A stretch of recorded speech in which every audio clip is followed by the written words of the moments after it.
ধন্যবাদ। আমি স্বাগত জানাই আরেকটি ভিডিওতে। আজকে আমি কথা বলবো খিটখিটে মেজাজ দূর করার উপায় কি। আমি আছি কাউন্সেলিং সাইকোলজিস্ট আসাদুজ্জামান রাজু।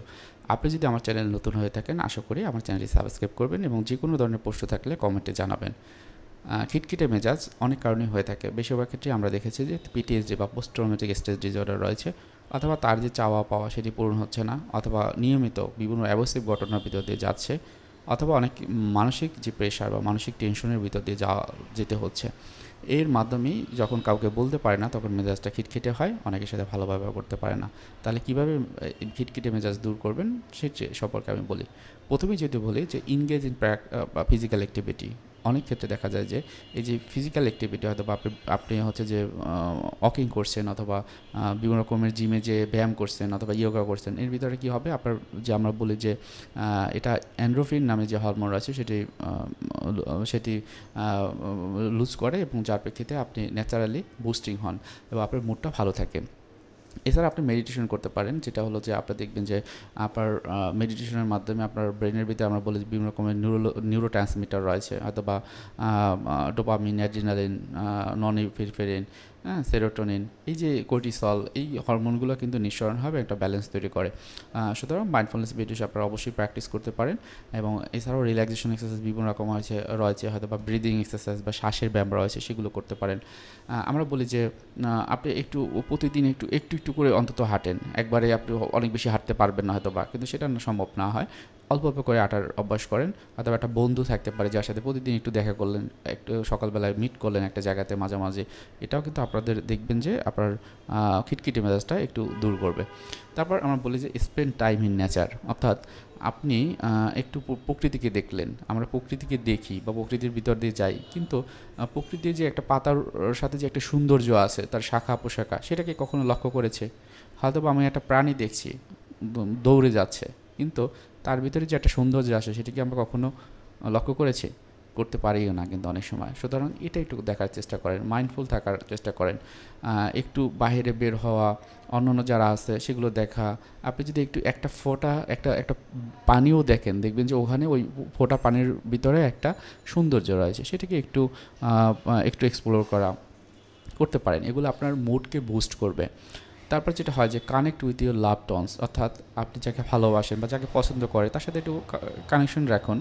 হয়তো বা আপনার ফ্রেন্ডস বা ফ্যামিলির ভিতর, বা যার কাছে ইমোশনাল সাপোর্টটা পাওয়া যায়, আপনার ভালো লাগা কাজ করে, তার সাথে একটু মিশতে পারেন, একটু হাসাহাসি করা, অনেক বিষয় একটু শেয়ার করা, এটাও দেখবেন আপনার মনকে ভালো রাখবেন।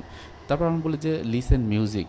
হয়তোবা আপনি যেটা হবে যে আপনি গান পছন্দ করেন, কী ধরনের গান পছন্দ করেন সেটা একটু আপনি চেষ্টা করতে পারেন। এটা আপনাকে মুডকে আরও ভালো রাখবে পজিটিভভাবে। আপনি দেখেন যে আপনার যখন মুডটা খারাপ থাকবে, খিটখিটে মেজাজ থাকবে, আপনার পছন্দের গানটি হয়তোবা হতে পারে রবীন্দ্রসঙ্গীত, অথবা নজরুল গীতি, অথবা পপ সং, আপনার যেটা ভালো লাগে সেটা কিন্তু আপনি শুনতে পারেন। একটা প্লে লিস্ট তৈরি করতে পারেন, সেখানে আপনার ফেভারিট সংগুলোর নাম রাখতে পারেন, যেটা আপনাকে হ্যাপি রাখে, যেটা আপনাকে মোটিভেটেড করে। এবং এটা পজিটিভভাবে কিন্তু আপনি দেখবেন যে আপনার ব্রেনে যে কেমিক্যাল চেঞ্জ রাখবে এবং খিটখিটে মেজাজটা থাকবে না। তারপর আমরা বলি প্র্যাকটিস গ্র্যাটিটিউড। সেটা কি, আপনি দেখেন অনেক সময় আমরা সরি বলতে কিন্তু পারি না। একটা আমার ভুল হয়েছে বা যেটা আমার লার্নিংয়ের একটা সমস্যা ছিল, সেক্ষেত্রে আমরা সরি বলতে পারি, হ্যাঁ আমার এটা ভুল হয়ে গেছে, আমি আর করব না, চেষ্টা করব এটা অ্যাভয়েড করার জন্য। আপনি যদি পারেন একটা জার্নাল করতে পারেন, জার্নালিং মানে একটা একটা ডায়েরি নিয়ে সবসময় আপনার ভালো যে জিনিসগুলো একটু লিখতে পারেন। জানি আপনি যদি খিটখিটি মেজাজ থাকে বা এখনও যদি থাকে, তাতে আপনার আমার এই কথাটিও আপনার একটু বিরক্ত হতে পারেন, কিন্তু এটা যদি আপনি করতে পারেন, একটু প্র্যাকটিস করেন, দেখবেন সাথে সাথে আপনার মনটা কিন্তু ভালো হয়ে যাবে। আপনার পছন্দের জিনিস কি, আপনি কোন কাজটি করতে পারেন সেটা একটু লিখে ফেলেন, দেখেন না আপনার কেমন লাগে। এবং আপনার পজিটিভ যে বিষয়গুলো, সেটা কিন্তু আপনি হয়তোবা আমরা অনেক সময় আমরা জানি যে আমাদের ভিতরে পজিটিভ কিছু বিষয় থাকে, সেটি একটু এক্সপ্লোর করতে পারেন লেখার মাধ্যমে। তখন এই যে লিখলেন, একটা আচরণ করতেছেন, এবং সাথে সাথে কী হলো, ওই যে কলমটা টাচ করছেন, আপনার ব্রেনের ভিতরে কিন্তু একটা সিগন্যাল যাচ্ছে, এটাও কিন্তু আপনার মনটাকে ভালো রাখবে। তারপর বলি ইনগেজ ক্রিয়েটিভ অ্যাক্টিভিটিস। হয়তোবা আপনি ক্রিয়েটিভিটির ক্ষেত্রে হয়তোবা পেন্টিং করতে পারেন, ক্রাফটিং করতে পারেন, রাইটিং করতে পারেন, বা আপনি হয়তোবা একটু গানও গাইতে পারেন মোটামুটি। সেগুলো যদি আপনি করেন, দেখবেন যে আপনি আপনার নিজের থেরাপিস্ট হিসেবে কাজ করবেন এবং এটা এনজয়েবল হবে। এবং অনেক ক্ষেত্রে যেটা হয় যে ক্রিয়েটিভিটি, আপনার যদি ক্রিয়েটিভিটি থাকে সেটি আপনি দেখাতে পারেন। আপনার হয়তো এমন হয় যখন লো মুড থাকে বা স্ট্রেস থাকে, তখন আপনি এমন কিছু অ্যাক্টিভিটি করেন হয়তো সেটা আপনাকে ভালো রাখে। সেই ধরনের বিষয়গুলো একটু এক্সপ্লোর করে আপনি কিন্তু চেষ্টা করতে পারেন। এটাও দেখবেন যে আপনার মেন্টাল স্যাটিসফ্যাকশনের জায়গাটাও কিন্তু একটা সময় অনেক ভালোভাবে তৈরি করবে। এরপর যেটা হয় যে seek professional help if needed. অনেক ক্ষেত্রে আপনি হয়তো বা সব কিছু একুরেটলি পারফেক্টলি করতে পারবেন, এটা কিন্তু আমরা কখনোই বলি না।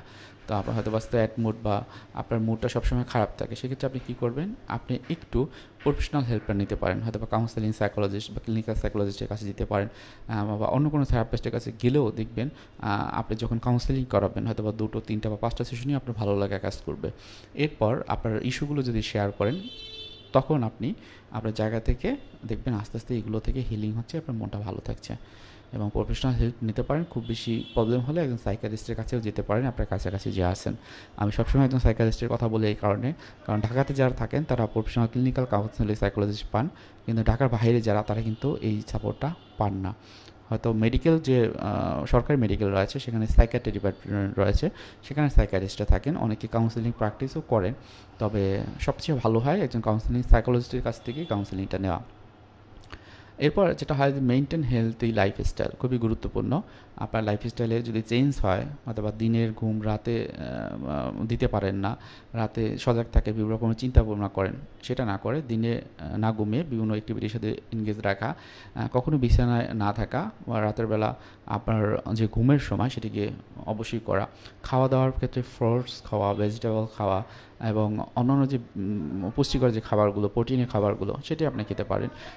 তবে অবশ্যই মনে রাখবেন ঘুমের ক্ষেত্রে যেন আপনার বায়োলজিক্যাল ক্লক যেন চেঞ্জ না হয়, কারণ এটা জেনেটিক্যাল একটা ফ্যাক্টর আছে যেটা আমাদের পূর্বপুরুষ থেকে এসেছে। সুতরাং রাতের ঘুমটি যেন রাতেই হয়, এমন যেন না হয় যে দিনে অনেক তো ঘুমাচ্ছি তাহলে এত ঘুমের কী হবে। দিনের ঘুম এবং রাতের ঘুমের ভিতরে অবশ্যই পার্থক্য থাকে। এবং যদি ক্যাফিন খান বা বিভিন্ন রকমের চা বা কফি অনেক বেশি খান, সেটাকে কমিয়ে নিয়ে আনার চেষ্টা করেন। লাস্টলি আমি বলবো যে limit exposure of negative media. আমাদের অনেক সময় হয় কি বিভিন্ন রকমের নেগেটিভ মিডিয়া দেখি, এবং সে দেখার মাধ্যমে যেটা হয় আমার আগে একটা ট্রমা আছে, মন খারাপের বিষয় আছে, ওটার সাথে একটা অ্যাসোসিয়েশন হয় যে তখনই আমার খিটখিটে মেজাজ থাকে, তখন আমার ওয়াইফ বা হাজব্যান্ড বা আমার বাচ্চা বা আমার বাবা মা কিছু বললেই আমার খিটখিটে হয়ে যায়, তখন একটা রেসপন্স করে ফেলে। সুতরাং ওই যে সোশ্যাল মিডিয়া থেকে নিজেকে একটু দূরে রাখা বা একটা লিমিট করা, যে এই সময়টা আমি একটু দেখব, বাকি সময়টা আমার ফ্যামিলি মেম্বার বা অন্য যারা আছে তাদের সাথে টাইম পাস করব, তাহলে দেখবেন আপনার ভিতরে যে নেগেটিভিটির বিষয়গুলো আস্তে আস্তে কমে যাবে। সবসময় আমরা একটা জিনিস বলি যে আপনার নিজের মনের যত্নের জন্য আপনাকে অবশ্যই কিছু ইনিশিয়েটিভ, কিছু ক্রিয়েটিভ বিষয় সচেতন থাকা এবং প্রতিনিয়ত এই ক্রিয়েটিভ বিষয়গুলো একটু লালন করা, নিজের ভিতরে ধারণ করা, এগুলো যদি আপনি করতে পারেন তাহলে দেখবেন আপনার ভিতরে যত রকমের নেগেটিভিটি থাকবে আস্তে আস্তে কমে যাবে। বা খিটখিটে মেজাজ কারণ কিন্তু ওই যে নেগেটিভ বিষয়গুলো। আশা করি আমার ভিডিওতে কিছু ইনফরমেশন পেয়েছেন। যদি ভালো লাগে অবশ্যই লাইক শেয়ার করবেন, আমার চ্যানেলটি সাবস্ক্রাইব করবেন। এছাড়াও কারো যদি কোনো প্রশ্ন থাকে কমেন্টের মাধ্যমে জানাবেন। সবার জন্য শুভকামনা। আসসালামু আলাইকুম।